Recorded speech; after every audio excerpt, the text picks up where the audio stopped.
Hello everyone, this is your Saturday evening KRQE.com webcast. Here's Ian Schwartz with a quick look at the forecast.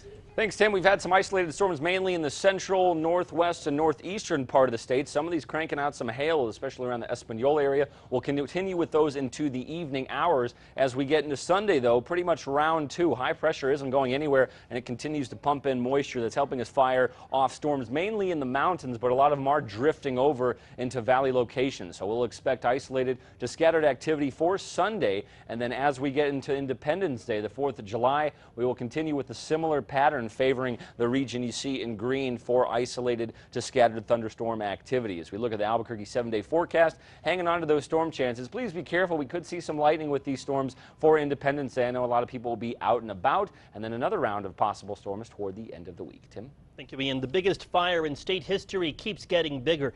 Fire officials now report the Las Conchas fire at more than 113,000 acres, 9,000 acres larger than it was yesterday.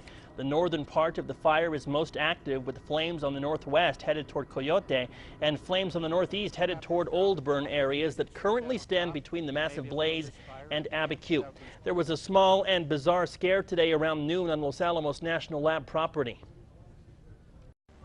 Dispatch a unit, a couple of units from Station 3 for what appears to be a wildland fire. A small fire less than an acre in size was started near these transformers at the lab. We were not allowed on Lano property, so this is a very distant look at where the fire was. If you look closely at the middle of your screen, you can see water being dropped on the fire. The fire was not started by the Las Conchas blaze. It was started by a squirrel. The Los Alamos fire chief says a squirrel climbed one of the power poles, was electrocuted, fell to the ground, and then started the fire. Firefighters are confident the Las Conchas fire's flames will not make its way into the town of Los Alamos, but a lot of work has to be done before residents are allowed back in. The police chief says they're still working out the logistics on how to get all 12,000 people back home safely. One of the biggest pieces to the puzzle is getting the hospital ready.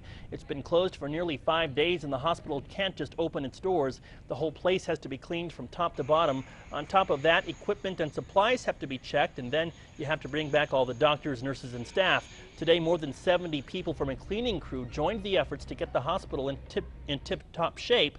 Officials are also trying to make sure essential services are up and ready to go. Then there is the task of actually getting 12,000 people back to their homes safely. The chief said today they plan to have medical personnel along the route, as well as people giving information, and that people should be prepared to sit in traffic. Stay with KRQE for more news and weather updates. I'm Tim Maesta. Thanks for logging on.